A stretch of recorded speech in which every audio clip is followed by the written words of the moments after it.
नमस्कार, मैं हूं आपके साथ स्नेही श्रेयस। आयान भारत देख रहे हैं आप। कांग्रेस के अंदर इस वक्त पक्षियों की उड़ान के बहाने एक दूसरे के पर उतरने की कोशिश की जा रही है और अब यह कहा जा सकता है कि कांग्रेस पार्टी के भीतर एक लंबे समय से चल रहा मतभेद अब धीरे धीरे सतह पर आ चुका है। वरिष्ठ नेता और सांसद शशि थरूर द्वारा प्रधानमंत्री नरेंद्र मोदी की तारीफ के बाद पार्टी के कई नेताओं के चेहरे पर असहजता साफ नजर आने लगी है।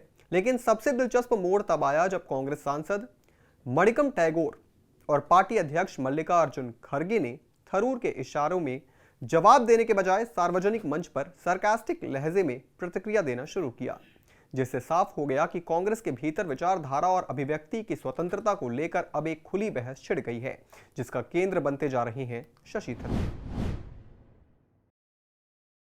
शशि थरूर ने 23 जून को एक अंग्रेजी अखबार में लेख लिखते हुए प्रधानमंत्री नरेंद्र मोदी की वैश्विक मंचों पर छवि, उनकी ऊर्जा और संवाद की कुशलता को भारत के लिए एक अहम पूंजी बताया।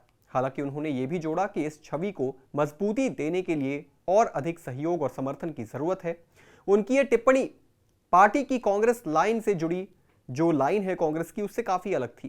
कांग्रेस खासकर चुनावी साल में मोदी और भाजपा पर सीधा हमला कर रही है।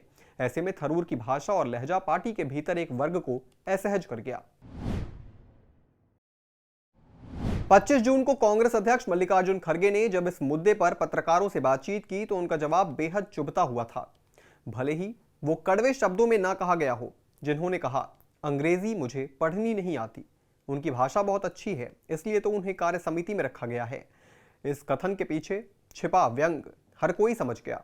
खड़गे ने यह भी कहा कि पार्टी का मकसद देश की एकता और सुरक्षा है और किसी की व्यक्तिगत राय को महत्व नहीं दिया जाना चाहिए। यह साफ संकेत था कि पार्टी थरूर की इन बातों से खुद को अलग कर रही है। इस विवाद में एक नया मोड़ तब आया जब कांग्रेस सांसद मणिकम टैगोर ने 27 जून को सोशल मीडिया प्लेटफॉर्म एक्स पर कई पक्षियों की तस्वीर साझा करते हुए लिखा, उड़ने की इजाजत मत मांगो, पक्षियों के उड़ने की इजाजत नहीं लेनी पड़ती, लेकिन आज एक आजाद पक्षी को भी आसमान की निगरानी करनी पड़ती है, क्योंकि बाज, गिद्ध और चील हमेशा शिकार की तलाश में रहते हैं। ये पोस्ट थरूर के उस बयान की सीधी प्रतिक्रिया मानी जा रही है जिसमें उन्होंने भी एक पक्षी की तस्वीर शेयर करते हुए कहा था, उड़ने की इजाजत मत मांगो, पंख तुम्हारे हैं, आसमान किसी का नहीं। ये सिंबॉलिक जुबानी जंग अब एक गहरे वैचारिक टकराव का रूप ले चुकी है।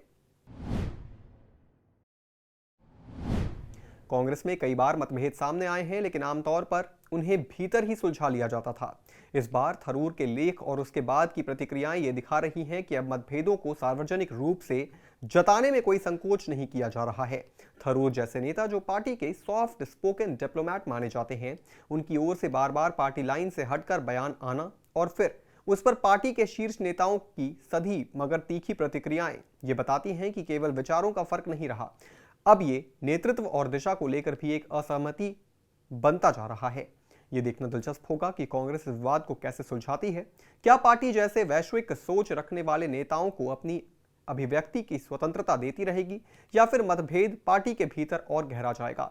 एक तरफ शशि थरूर जैसे नेता हैं जो अपनी स्वतंत्र सोच के लिए जाने जाते हैं, और दूसरी तरफ पार्टी का नेतृत्व जो सामूहिक जिम्मेदारी और अनुशासन की बात करता है। फिलहाल इतना तय है कि कांग्रेस और शशि थरूर के बीच यह मतभेद अब सिर्फ दरवाजे के भीतर नहीं रहा, यह सार्वजनिक बहस बन चुका है, शालीन प्रतीकों में लिपटा हुआ मगर बेहद गहरा। इस पूरी खबर पर आप क्या सोचते हैं दोस्तों, हमें कमेंट करके जरूर बताएं और भी तमाम बड़ी खबरों से जुड़े रहने के लिए आप देखते रहें आयान भारत।